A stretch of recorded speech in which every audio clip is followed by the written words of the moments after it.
समझ में आए मैं क्या करूं। पहली पहली बार मोहब्बत की है, कुछ न समझ में आए मैं क्या करूं।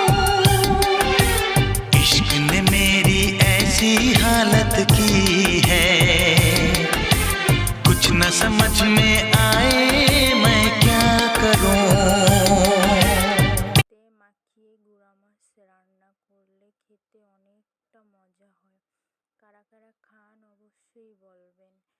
সবসময় তো আলু দিয়ে খাই, তা আজকে ভাবলাম না শুধু টমেটো দিয়ে গুঁড়া মাছের চচ্চড়ি করব। এখানে ছিল কাচ্চির গুঁড়া মাছ, মাছগুলো এত তাজা তাজা ছিল। আর আমি মাছগুলো ধুয়ে পরিষ্কার করে রেখেছি। আমি এখন মাছগুলো দিয়ে হালকাভাবে মাখিয়ে নিতেছি, একদম নরম ভাবে, মানে হালকা হালকা করে, জানি মাছগুলো না ভেঙে যায়। তা আমি মাখানো হয়ে গেছে। এখানে আমি শুধু হালকা একটু হাত ধোয়া পানি দিয়েছি, আর বেশি পানি লাগবে না। গুঁড়া মাছটা খেতে যে এত মজা হয়েছে কি বলবো, অসাধারণ। তো অনেকটা পানি কমে এসেছে, আমি উপর দিয়ে ধনিয়া পাতা দিয়ে দিলাম। এই দেখেন আমার গুঁড়া মাছের ফাইনাল লুক, মাশাআল্লাহ অনেক ইয়াম্মি হয়েছে।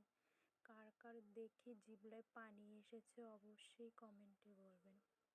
আমার তো দেখে পুরো জিভলায় পানি চলে আসতেছে, মন চাচ্ছে আবার খাই। অনেক মজা হয়েছে, অনেক, মানে পেট ভরে ভাত খেয়েছি। আল্লাহ হাফেজ।